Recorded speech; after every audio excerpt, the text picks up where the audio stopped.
Hey Danny, how you doing, man? Hello, Lewis. How are you today? I am well, thank you. I'm in the hottest room in the world. I have a window open, which is a brave move when podcasting. Yeah. But if my psychopathic next door neighbour decides to, like, kill a dog in the street or something, then I will close the window. Rather than just go out and say, "Hey, don't do that." Stop killing dogs in the street. I'm gonna call the police now. You're just Yeah, gonna that'd probably close be a your bit window and be like, "Nope."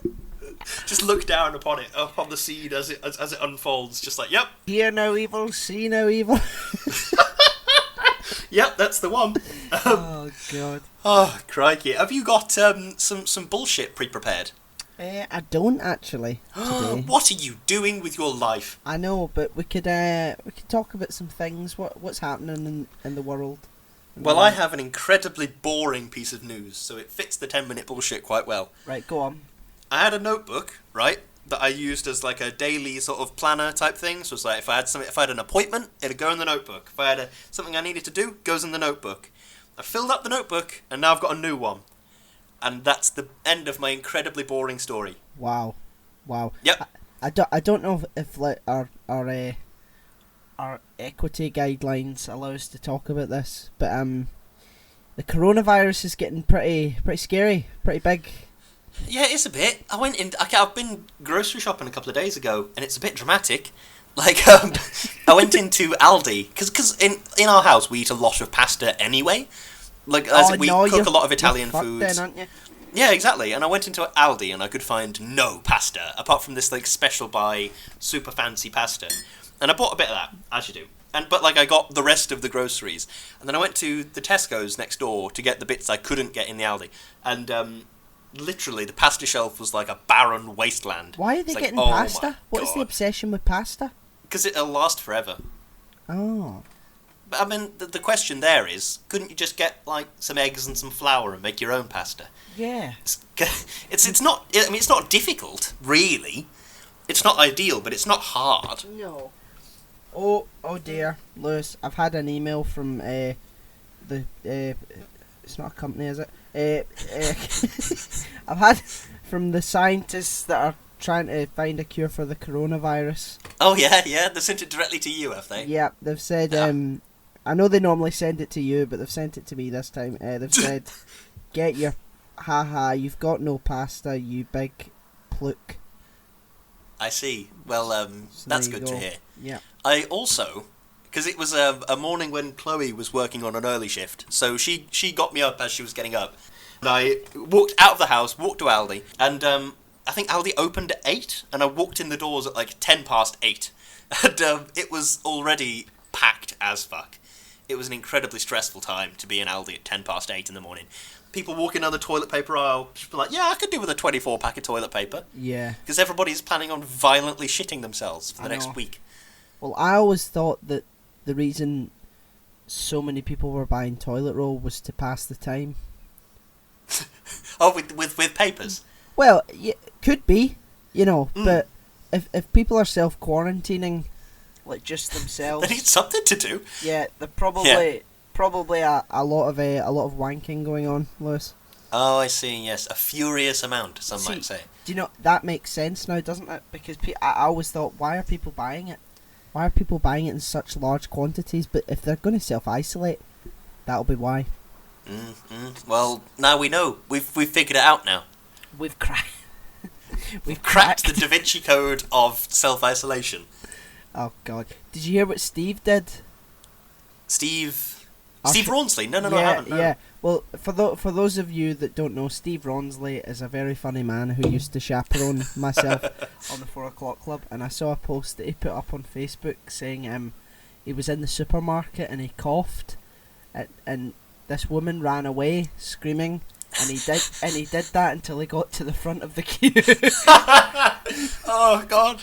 The thing about that is, there's this subreddit on Reddit, obviously, shitty life pro tips. Where it's like something that is unethical life pro tips. It might be called. It's like, yeah, that is a pro tip during a virus outbreak. Definitely. If you look ill in the supermarket, people will avoid you. Yep. But it's also quite unethical because you're like stressing out all these people that are just sat there trying to chill out.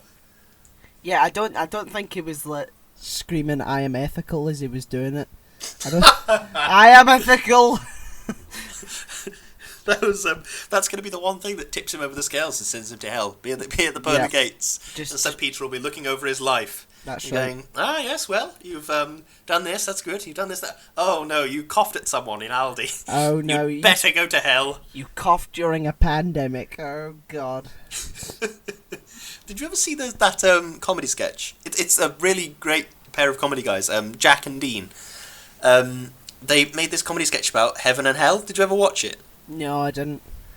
Oh, they're really good. I'd recommend you check it out. But the idea was this guy died and got to heaven, and he was sat down with God, and he was talking to God across the table, and God said, "Okay, yeah, I've looked over your file. Looks like you've got eternity in heaven. So that's good, isn't it?" And it was like, "Oh yeah, that is good." And he said, "Oh no, sorry. I've just seen here. When you were 7 years old, you stole a chocolate bar from the newsagents. Yeah, you're gonna have to go to hell, but just for a bit." You're just going to have to go just for a couple of months or something. And in the scale of, like, eternity, that's no time at all. And this guy was stood there going, "No, I don't want to go to hell, ever! Why does that? I don't want to do that at all." So that's what is going to happen to Steve Rawnsley. He'll go to heaven, and he'll go to hell for, like, a month, and then go back up to heaven. Yeah, a preliminary hell session. What do you think your own personal hell would be? Oh, God. I'm sure this topic will cheer us right up. Just me in a room with Britney Spears playing very loud, Right. and I can't move, and I've lost the ability to speak as well. Okay. That's my hell. I see. I think this is the funny thing about trying to articulate your fears in a way, is people of previous generations when they were kids, they sort of retained their fears growing up a bit. Like, people that are scared of spiders are probably also were scared of spiders when they were kids. Yeah. And so on and so on. So they're great. Like in Harry Potter, they talk about, what was it, the boggart that takes the form of whatever your greatest fear is. And for Ron, it turns into a spider. Yeah, And I'd love to see him. Yeah. I'd love to see the boggart try and make my fear. Oh God, it's me in a room, because that's not scary on its own. No. I have to be in there experiencing it. Just looking at a video of me doing that is not scary. It's just, oh, there's me in a room with But Britney like, Spears. that's the point. Is like, for a millennial Gen Z boggart, does it have to like manifest an abstract representation of loneliness? Does it have to manifest like you'll never pay off your student loans and rent is so extortionate that you'll never buy a house? It has to manifest those things. How does it do that? Exactly, like Twitter going down and shit. Like, J.K. Rowling can fuck off with a stupid brand of representation. That's what I want to know about Harry Potter. Yeah. Can what would a boggart turn into if my worst fear was dying alone? How is a boggart going to represent that? Yeah. The boggart was gay the entire time, and no one knew it. You know, you'd think people would figure that out, despite no literary clues to suggest otherwise. Oh my god, I know I complained about it last time, but I'm going to complain about it some more now. The thing that really gets me about it is, like, when she says things like, it just wasn't relevant to the plot. It's like, what?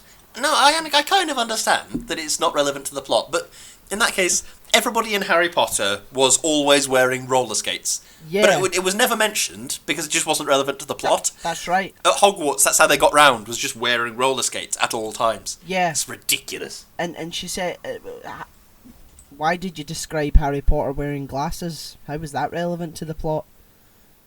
Yeah. That doesn't make sense. It's not about the plot all the time. You have to build the characters in order to engage in the plot. If it's just plot and there's no characters and you're not invested in them, then there's no point in fucking reading it or watching it. You tell her, Dan. You kick off at J.K. Rowling. Send her a sternly worded tweet. Fucking idiot. See, the thing is, if I ever meet J.K. Rowling, I'll just be like, oh my god, I'm such a big fan. Oh my god, your writing is so amazing. And then she'll come across this podcast and she'll be like, what? Oh god. I think I've run out of bullshit. Have you got any bullshit? Any little events that have happened in your life over the last week?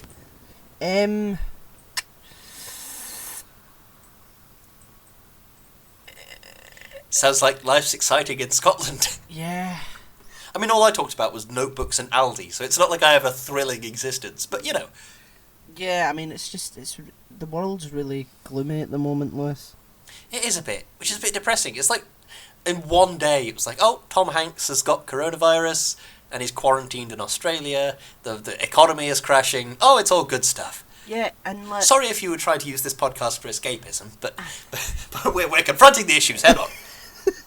And, like, wasn't it like 500 people in the UK, like, a couple of days ago, and now it's, like, 10,000 or something ridiculous like that? I think I saw a headline this morning that said in the UK 40,000 people have been tested for coronavirus and something like 1,500 have tested positive. I think a lot of the panic is from people saying, well, on the off chance that I've got it, I'm going to self-isolate, or I'm going to not go to work, or I'm going to, or whatever it might be, sort of thing. Yeah. Oh God. Well, you know, there's nothing you can do. If you get it, you get it. You know. Yeah. That's why. That's my approach to it. I don't care. If I get it, I get it. I'm still going to be the same old disgusting person that I am, and I'm not changing for anyone. That's what I'm going to grow up to be. It's like, Dad, the virus is spreading. I don't give a shit. If I get it, I get it. I don't care. But Dad, it'll strip your flesh off in seconds. I don't care. If I get the fucking virus, I'll tell it to fuck off. Yeah, I'll point my shotgun at it. Then we'll see who's the real virus. Don't know why I went stereotypically South Northern American there, but there you go. Well, I was very impressed. Congratulations. Well, thank you. Right, is that enough bullshit? Or do you feel sated?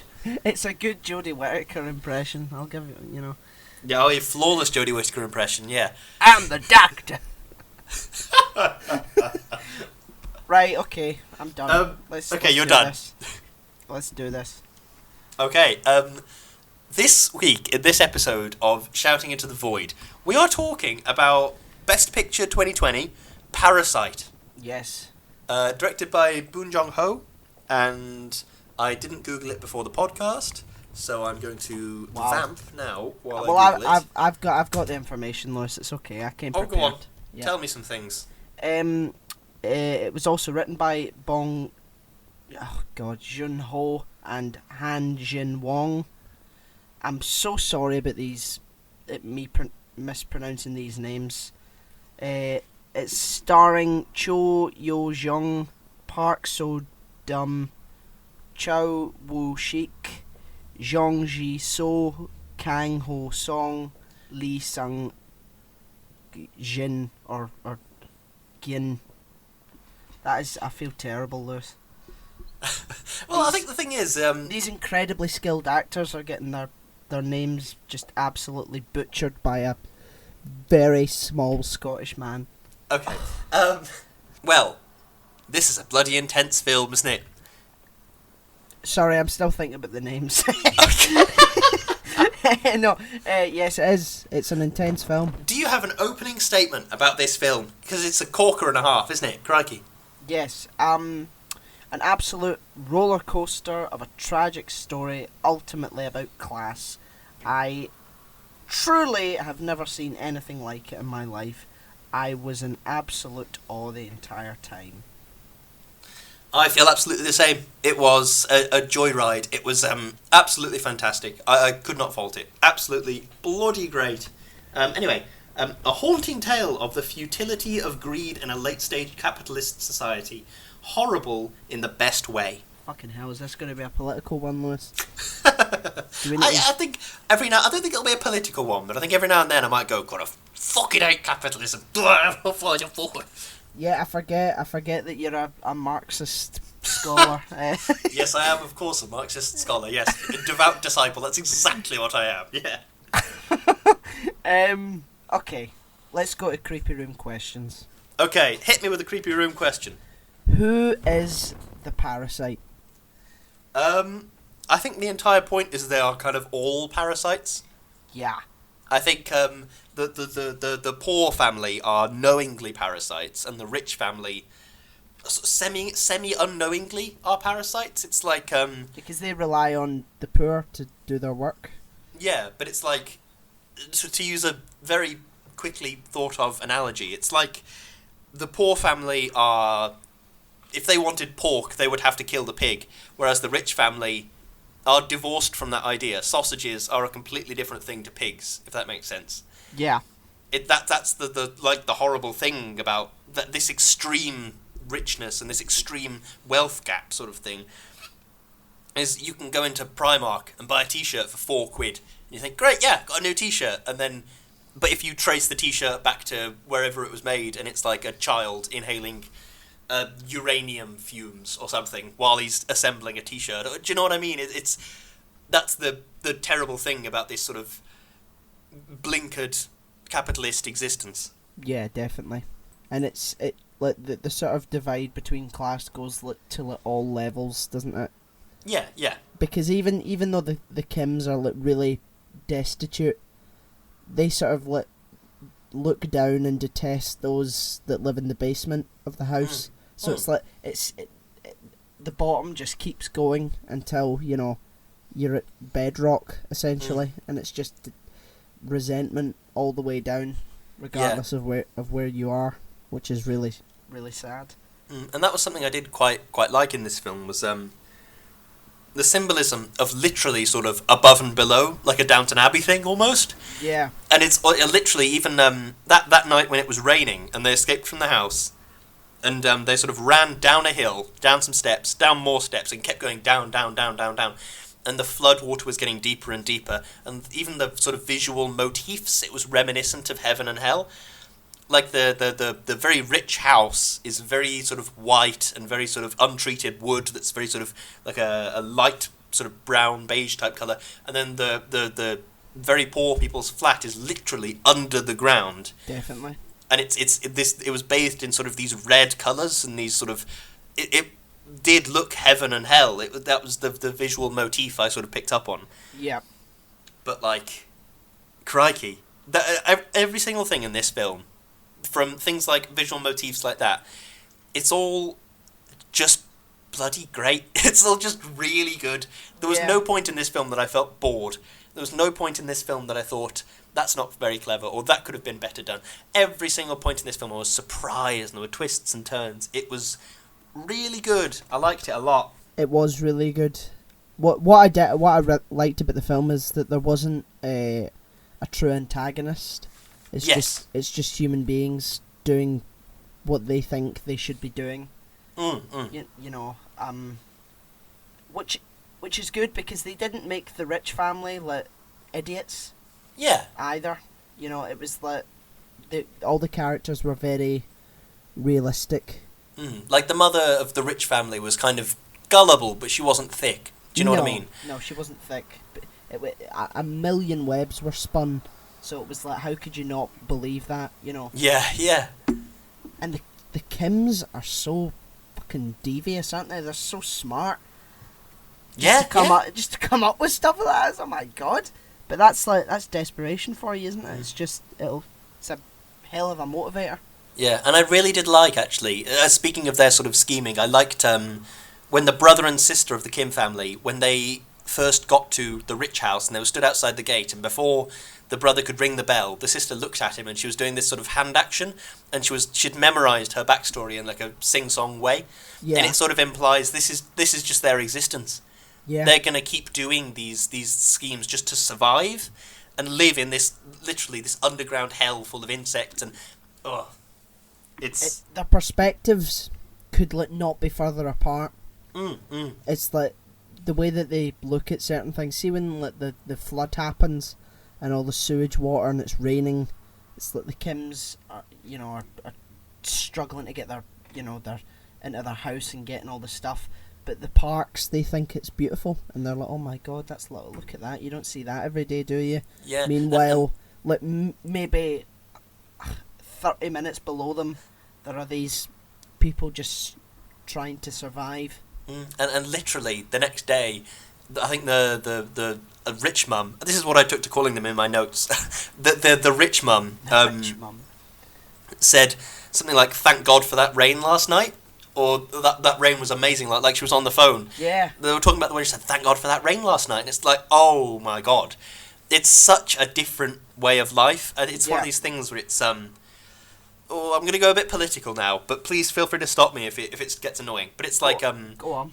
one of these things how it's inherently unethical to be insanely wealthy. Like, to be at a Jeff Bezos level of wealth or a Bill Gates level of wealth, that's inherently unethical in a way. Because somewhere along the line, for that person to get that much wealth, there has to be some kind of fucking somebody over that's taking place. And like a really good example of this that's really easy to understand is if you buy like a latte from a coffee shop. If that latte costs less than £2, as a general rule of thumb, as if that latte costs less than £2, somebody along the point is getting fucked over. Just based on the costs it takes for that coffee bean to have grown, and then to be picked, and the farmer to have, like, shelled it and washed it, and then the roaster to have roasted it and blended it, and then the person selling it to you to have, like, ground it and brewed it, and do you see what I mean? There are so many different attributed costs that if a latte doesn't cost about £2, somebody's getting messed up in the process. Well, I would argue that regardless of where you are on the economic scale, someone's getting fucked over anyway. But yeah, I suppose. You go into Primark and you buy a cheap top. It's like, who made that top? Where does it come from? Yeah, it comes from people who have even less than the people that buy it, and it just keeps going down and down and down. It's like I would argue that the entire system that we have is just full of inherent unethical, practices. Yeah, and that's why I hate this sort of extreme, sort of late-stage capitalism that we've somehow found ourselves in. It's ridiculous because, like you say, no matter your economic status, somebody is probably getting fucked over at some point. Because if you are the one getting fucked over in that you're a waiter or something, and you're getting paid minimum wage to do a very demanding menial job, and you are walking about all day and you decide, okay, I need to buy a new pair of shoes, but you haven't got very much money, so you can't afford to buy a pair of shoes made by some artisan bootmaker or something, which would be arguably an ethical thing to do, because then that money is going directly to somebody that has ethically sourced the leather and ethically sourced the rubber and whatever it might be.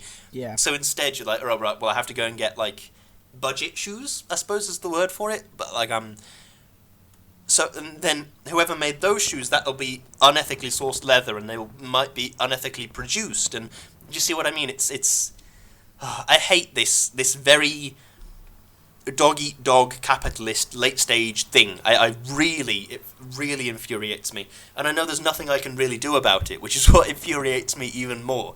Like, I try and grow my own food as much as I can, and I try and repair things when they break instead of just throwing them away and getting a new one. But there is only so much you can do, and it's this insane capitalism that really spoke to me in this film, of all these people are desperately working to be up high on the hill where the rich family are, even though they will never get there. Yeah. The end of the film, they're essentially in the same position they were in at the start of the film. Yeah. Despite the fact they sort of rose to Icarus's heights, and then the sun melted the wax and they fell back down again, sort of thing. Yeah. Well, they're not even at the same place they started because they've got 2 less family members. Yeah, the dad is horrifically imprisoned forever. Yeah. And the sister's fucking dead. It's oh, God almighty. It's insane. It really is insane. You're right. So what's the solution then? I don't know. I suppose the solution is a combination of different things. I think it's a small incremental increase. I think at heart I'm a bit of a socialist. Like, I know that's sort of a dirty word in the political landscape to some degree. Like, I remember watching this thing at the time of the Trump election. There was this American person who said in an interview, I really am scared that one day our country is going to be a socialist country. I am terrified that that's going to happen. And you're thinking, yeah, but why is that bad? You haven't really explained why you think socialism's bad. And I think they mean different things. They do, in our country, in America. I would argue that most people on Fox and Friends who say the word socialist, I think what they mean is that they just equate like communist to socialist. And they can't really see the difference, and it's like, but here socialist generally just means like left wing. It's always been used as a sort of misnomer for left wing people. It's like, yeah, I'm a bit of a socialist. It's like I would argue that it's not as dirty over here as it is in America. Yeah, that's probably true. Yeah, but yeah, I think that is my political leaning. Anyways, is sort of towards the socialist end of the spectrum. Is the way to resolve this insane wealth gap issue, which is what this film highlights so well, is tax the rich. Do you know what I mean? Does Jeff Bezos really need $100 billion or $300 billion in his bank account? No, he doesn't. Of course he doesn't. He could never spend that money, ever. Yeah. Like, I think I read somewhere, something insane, like if you got paid £1,000 a day since the day that Jesus was crucified, you would still not today have as much money as Jeff Bezos. Now, I'm not... How insane is... Ugh. I'm not disagreeing with you, right? But I'm going to play devil's advocate. Yeah. For the sake of entertainment, why? Just because he doesn't need it, why shouldn't he have it? Why is it? That's why? The thing. Why does it belong to someone else? Well, that's the thing. It doesn't belong to someone else. But I think, from my point of view, it's. Say I went and bought a bag of bread rolls or something. Yeah. And I knew for dinner tonight I need 4 because I'm doing burgers for however many people. But this bag has 6 in. What do I do with the remaining 2? I know I'm not going to eat them. I know in this situation I could put them on a compost heap, or I could do a bread and butter pudding or something like that. But say I've got 2 left, I think, right, well, do I just throw them in the bin and throw them out, or do I go next door to a family that might be a bit more disadvantaged than me and say, hi, I don't want these, do you want them for free? Mm-hmm. Why not extend that hand of kindness and try and help my fellow man, as it were? That's what I don't get about this, about Jeff Bezos's... I understand he has... I mean, it's a podcast, so you can't see, but he has earned this, and I'm doing inverted air quote things. But, like, he has earned this money. Yeah. But on the same level... Like Keanu Reeves for The Matrix got paid $8 million, I think it was. Mm-hmm. I think he kept $2 million and said, this is basically as much money as I'll ever need for the rest of my life, and donated the rest to Amnesty International. Yeah, but... It's kind of insane to think, yeah, he earned that money, and it is his money, and it's his choice what to do with it, and I'm not trying to tell him what to do. But is it not better to help your fellow human beings? It certainly is, but what I'm arguing is that you can... You're going to be doing an unethical thing regardless of what you do. Because Jeff Bezos might say, well, I don't want to give it away, it's mine, I've earned it, it belongs to me.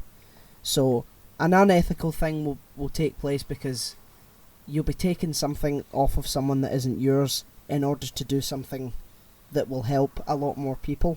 And that's definitely a good thing. Helping a lot of people is a good thing, but to pretend that it's not, you know, you're sort of guilt free from, it's theft essentially.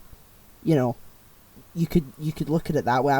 I'm not disagreeing with you at all. I'm just playing devil's advocate. So it's unethical in a sense to just sort of say, well, if you're not going to give it away, we're just going to tax you and we're going to take it off you. I think the issue I take with that is the taxation is theft line. That's a very emotional judgment in a way. And it's sort of saying in a strange way, like, yeah, I earned this money, I should be entitled to keep it. And it's like... Yeah. I don't know. I hate the idea of earning $1 billion and then thinking, yep, well, I'm going to keep all of this for all time. I'm not going to help anybody. Yeah. I fundamentally disagree with that mindset, I think. Just to be absolutely clear, I agree with you that people who earn more should probably pay in a bit more. Yeah. And I think that's a fair way of doing it. It's like you've earned a lot of money, put some in and help some people who need it. I'm completely on board with that. I'm just playing devil's advocate for the sake of, so that it's not just us preaching. Yeah. That tax the rich. Do you know what I mean? But it's an interesting argument, because it's like, I would argue that whatever system we adopt, human beings aren't. We're not very ethical people, I think the lizard brain takes over, and I think in a time of desperation, and you do become less ethical. Yeah. Yeah, because it's like, as destitute as the Kims are, they're not ethical people. They're quite happy to break the rules to get ahead, and leave the people that they live around behind, because they don't want betterness for everyone else. They want it for themselves. And I would argue that if they got to that, they'd probably just be as bad, or if not worse, as the parks. Yeah, and that's sort of shown at that part where the parks are going on that camping trip, and the Kims are sat in their living room drinking their whiskey and eating their food, and as soon as they have access to this luxury, they revel in it. Like a pig in mud sort of thing. And they push that dog aside and just sort of, just become very laissez-faire and just sort of, and just lie about, and just, they look like almost like Greek gods getting fed grapes and stuff like that. Yeah. And it's like, it's really sad. It's like that. Yeah, you've worked incredibly hard, but it's just.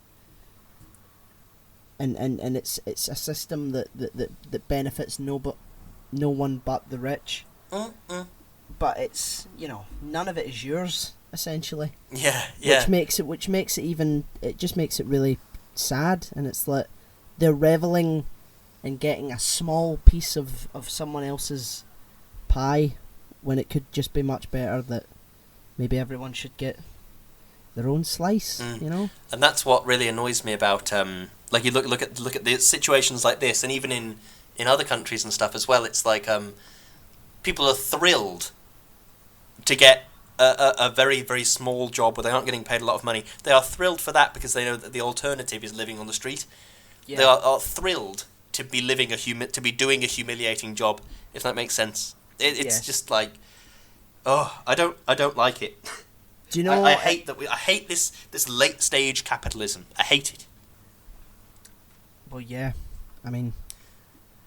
Anyway, I'll get off my soapbox now before I get on to universal basic income or something. Stay on your soapbox. We can just disclaim that this is a political episode. Yeah. And because it's an important topic. It's like, and like, I know people just want to go onto podcasts and listen to whatever they want to listen to, but it's like, there comes a point where you have to speak about it, and you can't just sort of, well, enough about that. Let's go back to talking about pasta straws and shit. Yeah. It's one thing that did get me about it was they all embody this capitalist mindset of like, I've got to be the best, not I am content with what I have.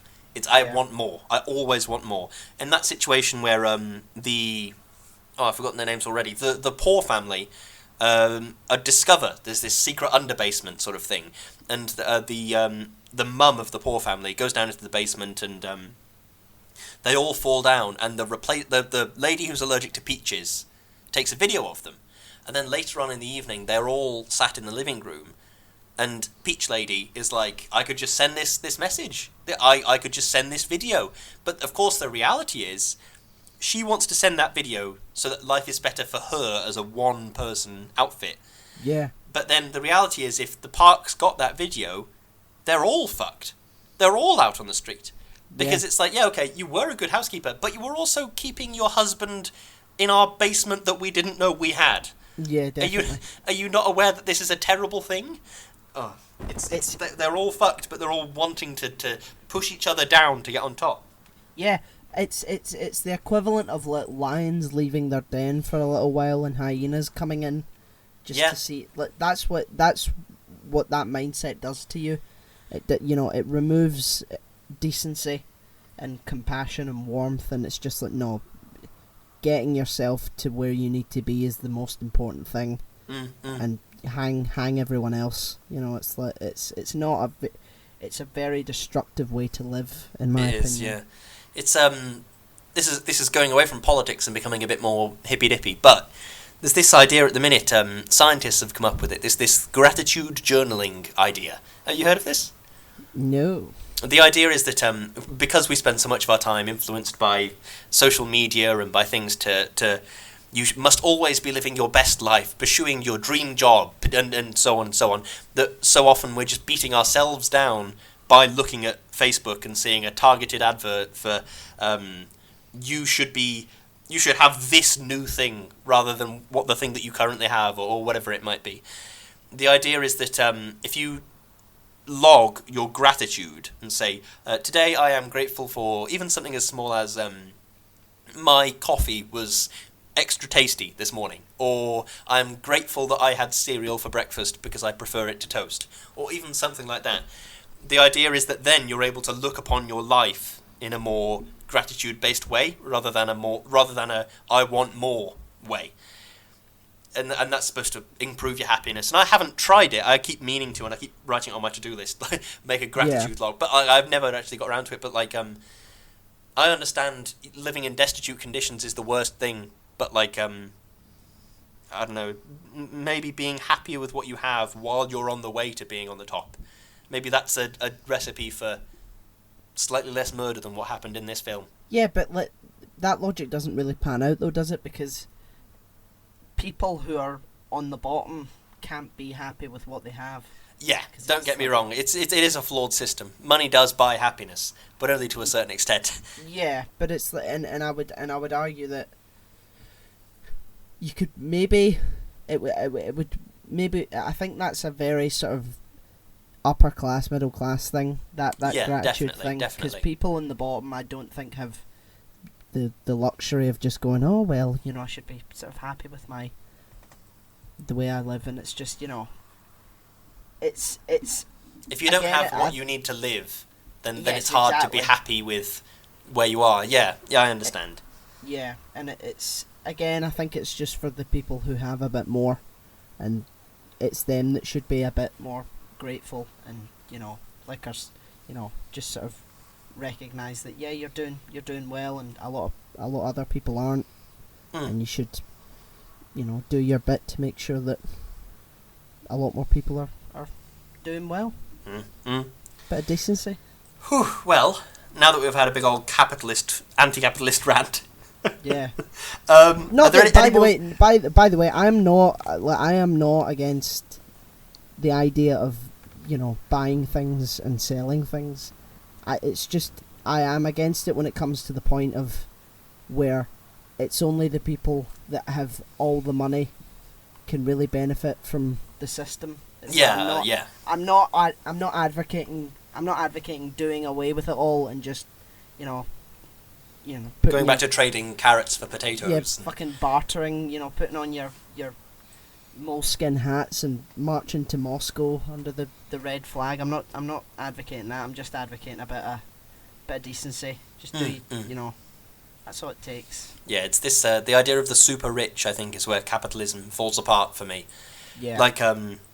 Buying and selling things. It makes sense to have a unified currency, but and to buy and sell things using that, but it doesn't make sense for there to be 1% of people that control 99% of the wealth. It's illogical, and it infuriates me.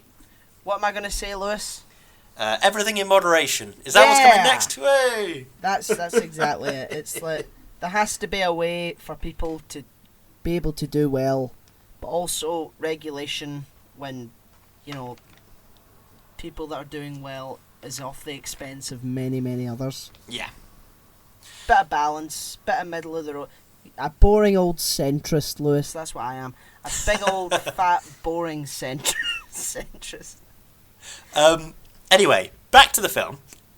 Well, it is the film. Well, yeah, it is the film. That's true. But a more film-centric question: Do you think the son was actually planning to go to university?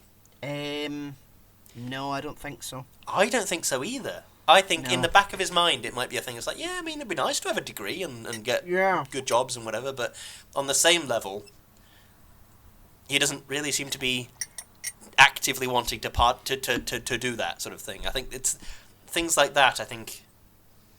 I mean, that's a very sort of...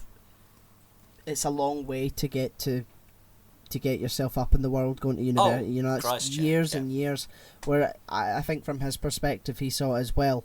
I can go to university, spend years of my life studying for something, and then maybe get a job at the end of it, or I can use my craftiness and try and ingratiate myself into this very wealthy family. I would and if I was him, I'd probably have done what he did as well. Hopefully with not as much death, but it's like what a twist that was when they were in the basement. I was like, oh my god, what is going on? Yeah, the surprise under basement. What is this film becoming? And it's like, oh, it's a bunker for when North Korea attacks. Oh well, that makes sense. Yeah, it's at no point did I think that's a weird thing. That doesn't make any sense. It's like, yeah, okay, it makes sense. I mean, it's weird that the people that own the house didn't know it was there. It's weird that it was never on the deed or anything, but yeah, it does make sense. Yeah. What's really scary is that there could be 100 different scenarios that are very similar being played out in all the other houses in South Korea. It's shocking, and not just maybe all over the world. Because it's not a case of, oh, this is far in the future and this could only happen. This could happen now. You could probably end up seeing this on the news at some point. Local family massacre at party type thing. It's like that. You would see that on the news. Yeah, yeah. And even in a less deathy thing, it's like you can see on the news. I could see the headline: "Man missing, presumed dead, was found to be living in the basement of." Yeah. Do you know what I mean? It's not outside the realm of possibility. No, definitely not, and that's what makes it so horrifying. I have a question. Go on, hit me. Why did Parasite and Joker do so well at the Oscars? I think it's because they both have a sort of a very timely anti-establishment message. Yeah. Like, I think at this point in time, resonates with a lot of people. Yeah, I do, to be honest. Like, I think in the US especially, which is where obviously the Academy Awards are based. Yeah. Like, no president has ever had such a high disapproval rating. So many people dislike him and regret voting for him even. So I think there is a very high anti-establishment mood at the minute of, like, we need to sort of overthrow Trump, or we need to overthrow Boris, or whatever it might be, because there's a great feeling of dispiritedness and we're not happy with the current state of affairs. And, like, Joker especially spoke about this a lot more, and it spoke about, like, an outsider that just hates the system and hates that he has to worship the system in order to make it work. Yeah. And I think it speaks about it in a different, like a more financial sense, but it also has a similar message, and I think that does resonate with a lot of people. Well, the difference is that Arthur wasn't a sort of activist or revolutionary. He was just someone who craved the attention that he got from it. It was a complete accident that he was involved. It was, he says it himself. He's like, I don't believe in anything. I'm not political. And it's just like he got what he wanted from it, and while being heralded as a symbol, and that's like it's this sort of like resentment only breeds resentment in my mind, and while it's very useful to sort of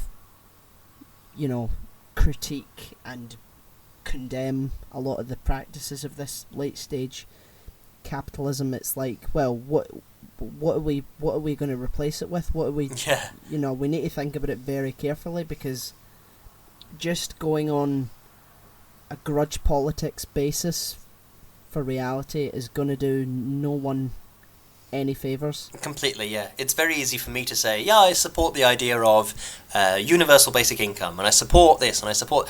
But then it's the doing it is the hard part. Yeah. Mm. It's like, it's like, it can either go that the majority of the people vote for it, or there's like some sort of coup or like revolution to sort of just say, no, we've had enough. Mm. You know, which it's people think, oh, that's years off. Oh, there's no way that'll happen. I'm not too sure. I think it's, you know, people are very angry and people are very afraid, and I think that whipping people up like that is very, very plausible. Definitely, yeah. It could definitely happen. I think what scares me most about both what you said and this film is sort of the blinkered, echo-chambered sort of nature of society in a strange way. Like, Yeah. if you only read The Sun, and if you only watch, I don't know what it's called now, is it Good Morning Britain? Is that what it's called? If you only watch, your political opinion will be swayed entirely by Piers Morgan and sensationalist journalism. Or indeed The Guardian. Yeah, exactly. Yeah, I know some people that just read The Guardian and nothing else, and it's just like everything they say is completely. It's as if you're reading, you know, from both sides. It's as if you're reading a sort of stock video argument for XXX. Do you know what I mean? It's like, yeah, completely. It's No, but it's that's what affects me most about it. Is like a really good example of this sort of blinkered existence in this film is when there's a light in the house that's like flickering on and off, and at the time we know it's because the bloke in the basement is smashing his head against the button or whatever insane thing it is that he's doing. But Yeah. The wife of the rich family says, the sensor in that light's broken. How funny is that? That's really weird, isn't it? She's not even capable of believing that somebody could be controlling that light. That's not Yeah. even in her sphere of what she sees in the world, sort of thing. Yeah, definitely. And yeah, that's actually very interesting now that you've brought that up. It's the, and it extends to the Kims as well. Like, they're in there. It's like, no, we're gonna do whatever it takes to get to, you know, where we want to be.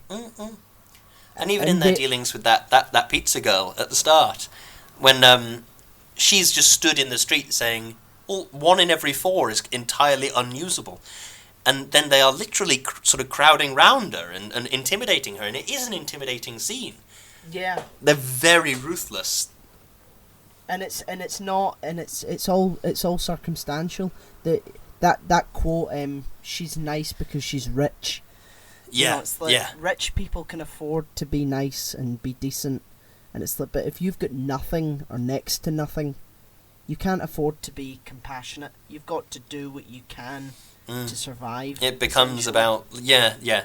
And It's then at some point it goes too far, as it always does, and the rich people are just completely oblivious to what's going on, and they don't care about really anyone else but themselves, and everything's lovely and light, and it's all good, and the people who have got nothing are oblivious to, you know, you're partaking in this unethical system selfishly to get yourself up, and while that's probably necessary for your situation, it's like, you're not making things better, you're just making another incredibly wealthy group of people that don't care about the people behind them. So it's you know, it's definitely dog eat dog, and it's horrible. It really, really is. It's horrible. I'm quickly flicking through my notebook trying to support questions. Do you think he'll ever make the money? No, I don't think he No. will. No. It's as he was saying that speech, I thought, is this just going to be a really bleak ending where he's never ever going to see his dad again? Is that what we're building to? And it did. I was like, oh, Yeah. that's horrible. Absolutely horrible. It's horrific. See, despite how horrible the context for the film is, it's actually really funny. It's Yeah, it's a black comedy. so, Yeah, it's so fucking hilarious, some of the parts. It's just, yeah. Oh, God. What an absolute amazing film. Absolutely amazing film. Completely amazing film. It's, every single line is packed with meaning, and like the one that really got me at the time I was watching it was the poor dad went into the underbasement and spoke to the bloke that was living down there and said, "How can you live down here? It's horrible. It's like gross and dirty. How can you live down here?"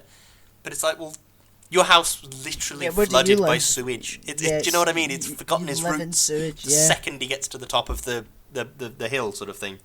Definitely. Oh, crikey.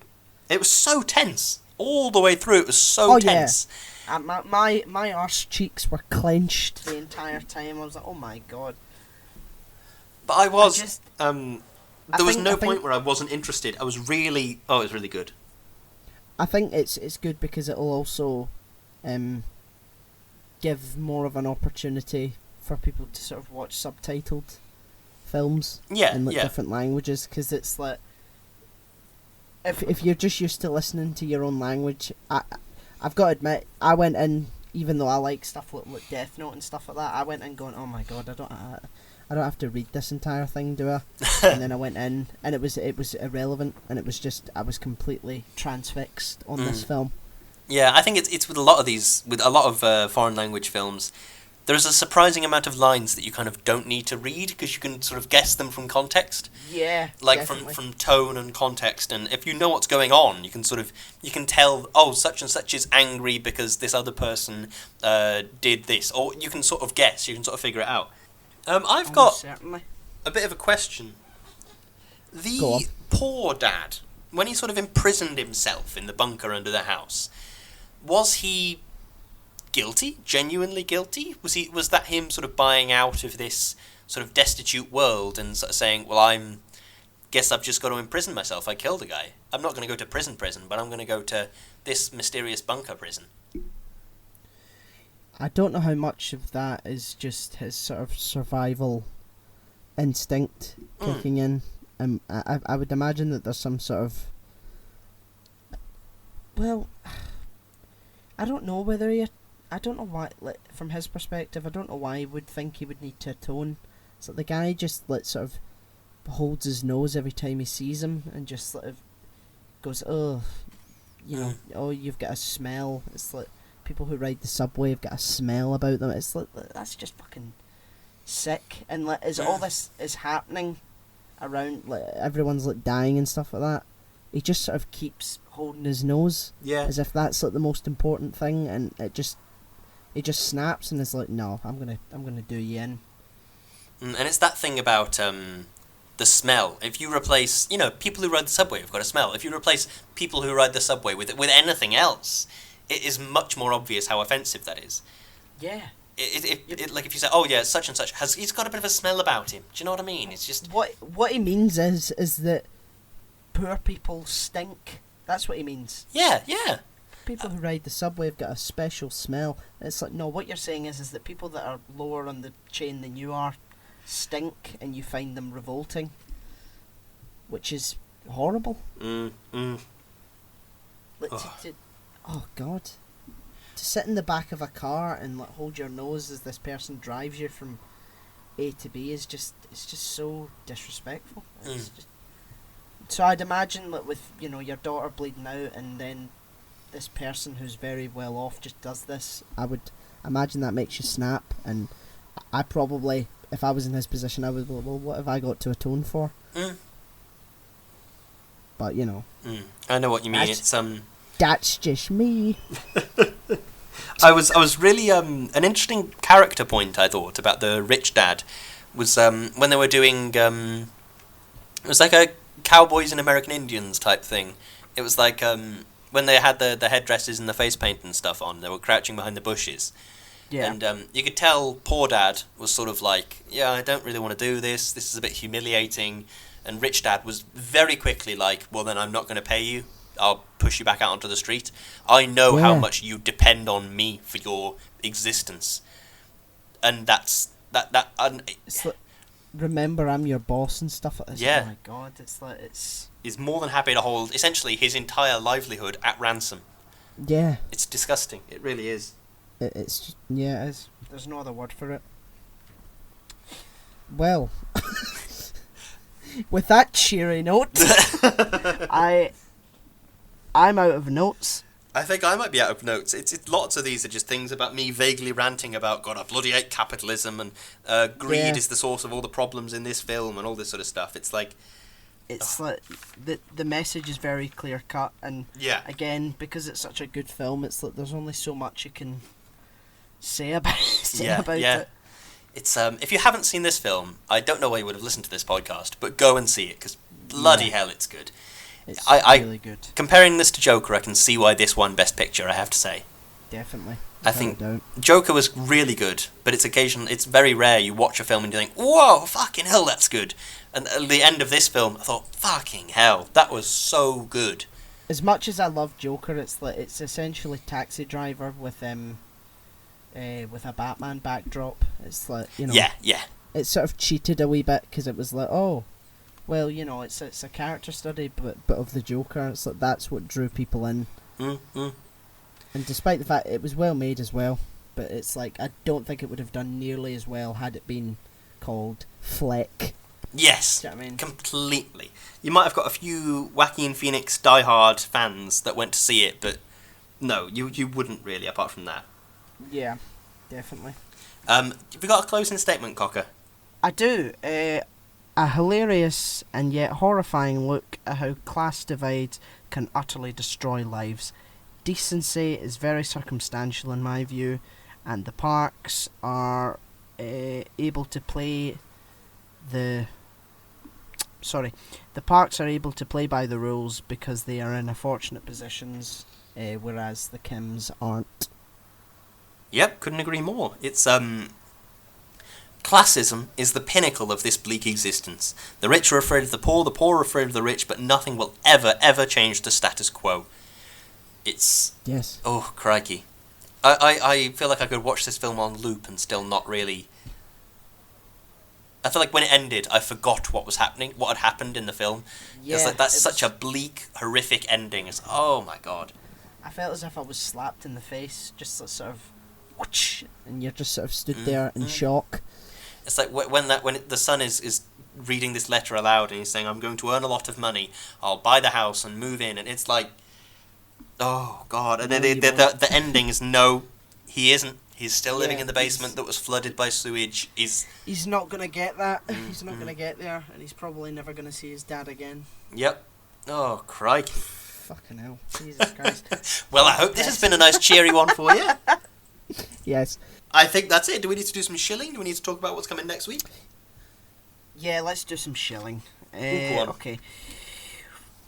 I am on Instagram at O'Hiram. I'm on Facebook at Daniel Kerr. I'm on Twitter at Kerzo2000. Lewis, what are you on? Well, after I've stopped yawning, I am Instagram at Lewis_Brindley. I am on Facebook. I have a Facebook page, actually, Lewis Brindley. I am on Twitter at LewisBrindley4. The podcast is hosted by Podomatic.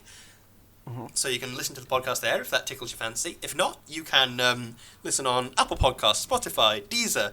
We have a YouTube channel, which is slowly getting everything uploaded to it. It takes about 1 million years to upload a podcast to YouTube, so I'm going very slowly, but I'm on it. I've got a little table where I'm slowly crossing off each podcast as I upload it. When I fill in this table, I might actually just explode with joy.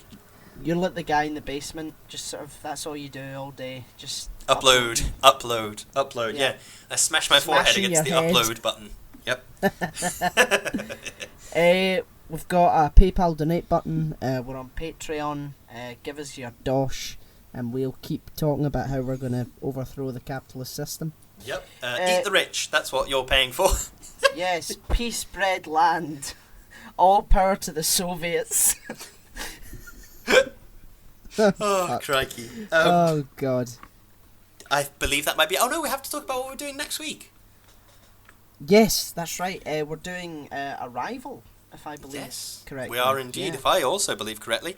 It is a film starring Amy Adams? Whoa. Wait a minute, Lewis. We're not even at next week yet. Give me some time to write down the people that are in it. I mean, you try to show me up. Well, this is a bit of a self-indulgent one for me. I really like this film. I really like it. Go and check it out if you haven't, so that we can all talk about it next week. Yes, definitely. Well, thank you. Yes, thank you very much for listening. That is the end. Goodbye. Goodbye.